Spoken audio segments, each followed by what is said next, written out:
welcome back to another review, and this time we're talking about more Transformers, the IDW Collection Volume 2. This time we're talking about the 6-issue arc, Escalation. So Infiltration and Stormbringer happened at the same time, and a lot of that stuff is building on what happened with Spotlight Shockwave and Spotlight Soundwave. And here in Escalation, we're moving that story forward. We're merging what happened with both of those stories, and then we're also bringing in Spotlight Nightbeat and Spotlight Hot Rod, because both those characters show up here. And this is basically the next step in the story arc. This is Optimus comes to Earth. He realizes Megatron's here. We talk about the Or-13, the Ultra Energon that Shockwave planted. We add a bunch of human characters and subplots and infiltration that are in the government, that have the ability to take out Transformers or know about them, that show up here. One of their groups attacks Sunstreaker, presumably killing him, but then they find out he's alive later, but just simply captured. They're armed to the teeth, because they know how to take out Cybertronians, and they know that because one of the stages in the Decepticon infiltration strategy is to replace government officials and people within the infrastructure of the planet with Decepticon clones. And the Decepticon facsimiles, as they call them, don't know they're facsimiles, and they have some of the memories of the original, and so they're there to kind of perpetuate a situation where the planet is ready to destroy itself before the Decepticons take over. There's a little bit of issue with that, mainly being that the political commentary in this book is really interesting, but it's also kind of dated. These issues came out between 2006 and 2007, so it's about 10 years old, and so it's making reference to some very specific things that happened in that era about the war for oil and stuff that are still kind of relevant, but then the way they talk about it isn't. You'll have scenes where people mention iPods, but it's written I-pod, we don't really, it's written by a guy that clearly doesn't know what an iPod is. And the same thing with the political situation where the politicians kind of talk like it's a guy who doesn't know how to write politicians. And so it's not really natural, but you kind of get the intent behind it. And so basically what Simon Furman's done is that he's created a science fiction idea of the reason the world is the way it is right now is because of Cybertron. It's saying that humanity isn't inherently bad, but the Decepticon influence, that hunger for power that is naturally occurring, is what drives things like foreign wars and oil prices and the idea that what we did to Cybertron by destroying its resources is what we're doing to Earth. It's very much commenting on all of those sorts of situations on the current planet. And it's really interesting that the Decepticons would do that. It's really interesting that the Decepticons would go from their classic, more arrogant characterization of just showing up on a planet and attacking to being much smarter by having strategies and allowing, as one of the Autobots puts it, allowing the planet to destroy itself before they take over. I think that's really, really cool, and I think here, the way, because it's titled Escalation, the way things actually escalate is very natural and really interesting. The political commentary stuff is great, but then there are moments here and there where we're talking about a Russian state, but they call it the Soviet Union. And Simon Furman's gone on record saying that every time I write Soviet Union, just know it's a mistake and I mean Russia. Because it's odd that in 2007 someone would be talking about Soviet states and Soviet politics.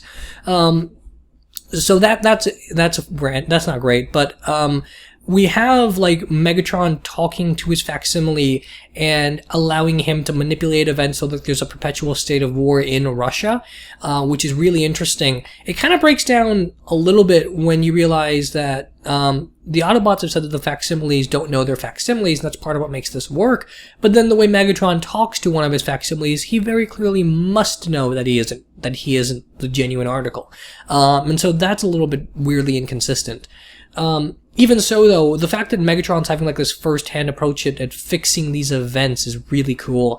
And the Autobots being almost kind of Star Trek Prime Directive style of, we do not interfere with the progress of this planet, but we can't allow the Decepticons to either, and they're already kind of late considering the geopolitical landscape of the country. Part of the issue, though, with the commentary is very clearly the Decepticons only showed up here a few years ago. And so it doesn't, the way it's trying to explain the human need to self-destroy doesn't really make sense unless the Decepticons have been there since the dinosaurs. Which is kind of true because Shockwave and the Dinobots were there back then, but the Decepticons I don't think had like a operation stemming all the way back to ancient times, particularly because of how advanced they are. Like, I don't know how you'd be a robot in disguise when you're like a BMW in ancient Rome, you know? Like, it's kind of weird that Decepticons have to both be here since the dawn of humanity and not. And I wish some of that was a little bit more clear here, because it seems like Simon Furman's trying to do a lot with what the Decepticons are and what their worldview is and what they're trying to do to the planet that doesn't necessarily add up. Another weird inconsistency is, in Soundwave goes from his giant robot mode to a tiny radio, which has been a thing since the very beginning of Transformers. And here Megatron goes from his giant robot form to a handgun like he's done since the beginning of Transformers. And that's dumb. I mean, there's no way around it. It's dumb, but it's Transformers. So, you know, you just kind of roll with it. Whatever. It's giant robots from the planet Cybertron that can turn into vehicles. Why not? And here, Megatron gives the explanation of because of this Ultra Energon that Shockwave created, he's able to use it in order to turn into a gun because the mass displacement that allows for that transformation is a massive drain on energy. Which is a cool way to explain it, except Soundwave didn't have this Ultra Energon. So does he just have like unlimited reserves of energy that he's able to just sit there in his radio mode? Because that doesn't really make sense. He must be expending huge amounts of energy for that kind of mass displacement. But see, that's the thing, is like, if you didn't have that explanation, I wouldn't have minded it, but because you tried to explain it, it makes less sense. And that's something that you can kind of you can take or leave. I've never had a problem with Transformers being able to shrink like that. It's just, if you're gonna explain it well, you know? You could have just said mass displacement, and you realize, oh, okay, so the amount of matter can be altered if you're a Cybertronian. Fine, whatever. The extra step of using Shockwave doesn't really work. They also have this other technology that I didn't mention in the Infiltration review of hollow matter, where they're able to create like where the Transformers are able to create like false human personas that can interact with the world because they are made of matter, but they're also fake and generated. And in the Infiltration, they all have like the creepy smile on their face because they're fake. And after interacting with the main human characters, they've been able to gain an edge and learn like ultra facial features to reflect emotion and stuff. Which is really cool. I like that touch, and I like the idea of hollow matter in the first place, because it gets rid of the classic Transformers problem of there are cars driving on the road with no drivers. You're not really in disguise if you're doing that. Which is kind of cool. I like that, and I like that we use more of the hollow matter entities throughout this particular story arc. So the big thing here is that it opens with the three human characters being allowed to return home, but when the Transformers are driving them back, the facsimiles that have been equipped by the Decepticons start to take out the humans and the Transformers, and they steal Sunstreak. And so from there, the human characters, the two remaining ones, try to, knowing that their other compatriot isn't actually dead, or trying to figure out who manufactured the vehicles that they were using, who like orchestrated this affair, and as it goes on, it gets more and more dangerous for them, but at the same time, you're uncovering like a bigger conspiracy within the government that has been created by the Decepticons. And while all that's going on, there's another conspiracy in Russia, in the snow, where the Transformers and Decepticons are having an all-out battle, while the facsimiles are like orchestrating this continuous war for oil in that area. And you get to finally see Megatron and Optimus Prime duke it out, and it's really, really worth it. The art is spectacular. The way Megatron and Optimus Prime are written is absolutely perfect. Optimus being like on the brink of death is really cool. Like it's a classic Transformers hard knuckle brawl, and I really, really like that. And it's, again, building off of the criticism of Infiltration that most people didn't like how human focused it is. And so it's again an interesting mix, because Stormbringer is entirely Cybertronian focused, Infiltration's like 90% human focused, and those two stories take place at the same time. So the natural next story that is the convergence of those events would be like an even distribution of human events and Transformers events. And I really like how Furman handles all of that. It's a really good story. I still like Stormbringer more just because Stormbringer is more classically what I want in a Transformers comic.